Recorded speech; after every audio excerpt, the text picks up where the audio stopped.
And when exactly were you planning to tell me you were back? I mean, it's not like you didn't know. I ordered you not to go. You were gone 2 months. Now you don't even check in? I needed to see my mom and my girlfriend first. We had a deal, Mark. You promised if I put you in the field, you'd follow orders. You don't get to pick and choose when that applies. I saved millions of lives out there, Cecil, and it looks like everything here was just fine. Yeah. Things were just peachy.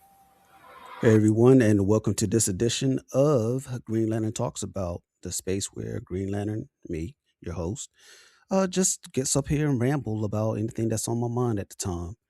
And today I want to talk about why Cecil in Invincible is a necessary evil.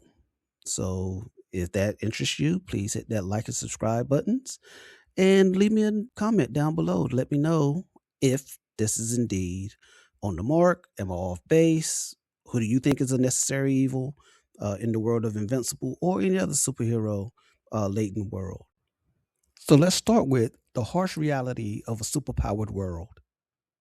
Cecil operates in a universe where traditional morality collapses under the weight of superhuman threats.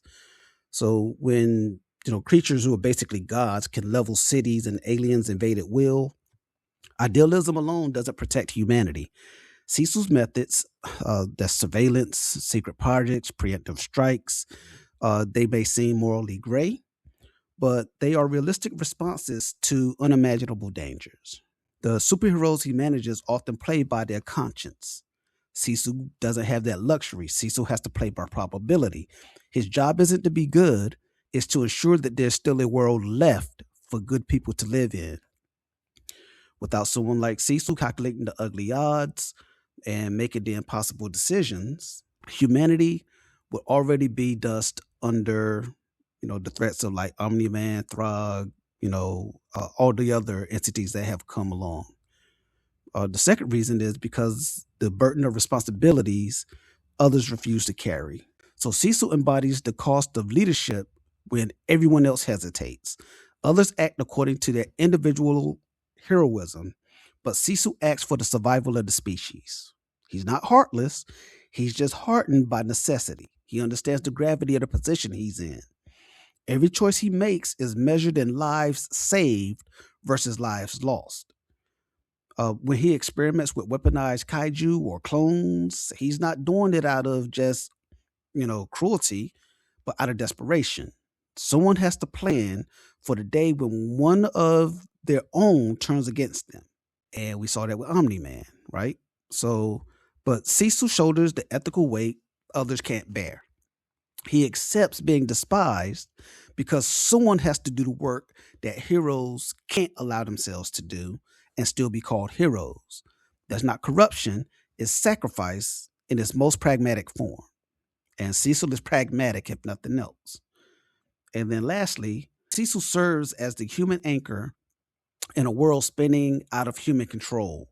His manipulation, his secrecy, his ruthlessness creates a fragile balance between chaos and the extinction of the human species.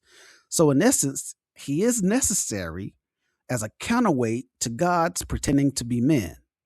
Without him, Invincible becomes a story of unchecked power, overrunning moral restraint, and with him, it becomes a story of moral compromise made in the shadows of possible annihilation. He reminds us that survival sometimes demands moral discomfort. Cecil isn't a hero, he isn't a villain. He's that line between both, ensuring the world continues in spite of either. I just wanted to lay out some reasons why I feel that Cecil is a necessary evil in the world of Invincible. If you liked the video, if you made it to the end, thank you so much for listening. And, just as a favor to me, hit the like, subscribe buttons, and notification bell so that you can be notified when the next video drops. As always, I am Green Lantern, and you are awesome.